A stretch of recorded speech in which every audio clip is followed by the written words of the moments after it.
Today we'll be visiting the Robotics Disposal Ground, a place light on enemies but heavy on loot. First thing, when you enter the gate, you'll just look to your right here and boom, we've got a mini nuke. Now you'll need a mini nuke delivering device, aka a fat man. And thankfully the Robotics Disposal facility has one lying on top of one of the junk cars here. This previously was not only a junkyard but contained many robots, and we can see the remains of just a single military-grade sentry bot sitting over here, a prototype. Now, you can't damage it or do anything to it as of yet, but there's a holotape in the little control room over there that we can use to activate it. Be sure to take the fusion core and anything else in the trunk before heading over and turning on our little friend here. Now, this place was recently visited by some guys in black suits. By recently, I mean about 200 years ago when the bombs hadn't fallen and created a nuclear wasteland here.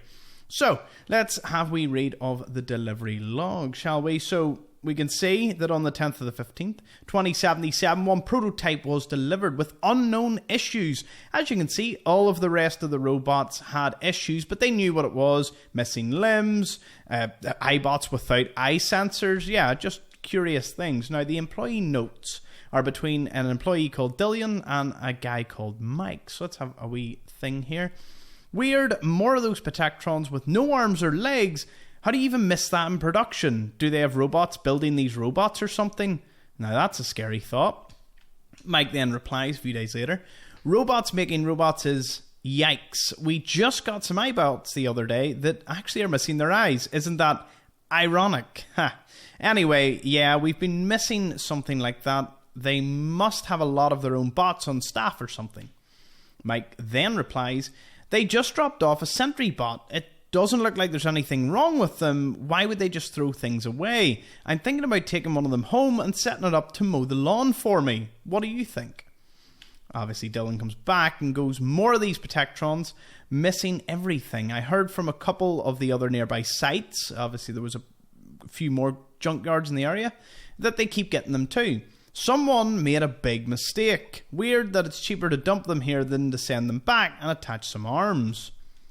Some weird guys dressed in all black just dropped off a sentry bot of some kind.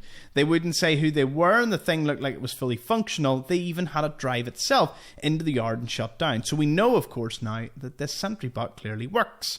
I looked in the trunk next to it and there was a holotape there. I'm thinking about seeing what's on it, and those guys on black have me pretty freaked out.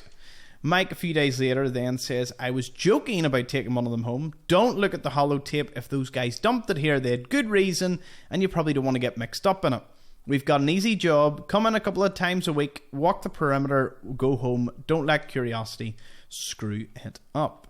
Okay, now, you don't want to play the tape. You want to eject it. It'll be added to your Pip-Boy and will make better use of the robot. Whilst you're in here, of course, be sure to pick up both the Hot Rodder magazine. You get a really cool flame job for your power armor, as well as the 2 military-grade circuit boards and some first aid. You can take advantage of the weapons workbench, and the makeshift battery is something you can also take. Once you've done that, of course, we're going to go out and have some fun with the sentry bot. Do take note, mole rats will spawn once you turn it on, so keep that in mind. They normally are pretty easy to deal with. Okay, inject the holotape and we can play about with it. Now, there's let's see, it should accompany the combat prototype. Redacted is not responsible for any property or loss of this prototype, so obviously that would probably be General Atomics or something, I would imagine, made this robot as they paired with the military to make the likes of the Mr. Handy. Now, let's activate it. You can see there's a boot up sequence and it gives you a few warnings as to what you're about to do. But don't worry, the sentry bot's not going to attack you, and we can make great use of it. Or if you want some power or fusion cores, there is another button. Now, we can either initiate self-destruct or defense protocol. Self-destruct, give it a few seconds, and clear the area, it'll explode, you'll get a few fusion cores for your trouble. But, more interestingly, you can send it to a military compound to defend, aka take care of everyone that's in it. If you send it to USAF Olivia, it'll go kill all the raiders. It won't go inside as it can't fit, but it'll patrol the surrounding area for you, taking care of the explosive mole rats and whatnot around it. Send it to the South Boston military checkpoint. Of course, it will deal with all of the gunners there. Send it to the Revere satellite array. Super mutants, they have a chance of taking it down. In fact, it has a chance of being defeated more or less at every place here, bar Olivia and Fort Hagen. So bear that in mind. The super mutants, again, probably will kill it, but it'll do a lot of damage. Fort Hagen here as well, or Hagen. It'll go, I don't exactly know where it goes when it gets to that fort, but it will go there and presumably kill the behemoth that may spawn nearby. Gunners, ghouls, it's a bit random what you find at the fort. So yeah, if you do send it to any of these, it will still do the same route. So for example, if I decide to tell it to send it to Fort Hagen, it'll still go the same route, which is down the road past the likes of Olivia and Thicket. So let's watch it boot up here, get a wee bit of an interesting checking mapping protocols for nearby military emplacements that require assistance. By the way, when it goes and clears the place, it normally will hover around that location and will sometimes return. It's a bit janky on its movements, and sometimes it can take a while for it to start speeding off into the distance. Good news is, you can follow it. It is literally going to kill absolutely everything in its path. It will, in fact, if you send it to anywhere, and I would recommend you do so, to any other location other than Olivia, it will always pass Olivia, therefore clearing it out for you.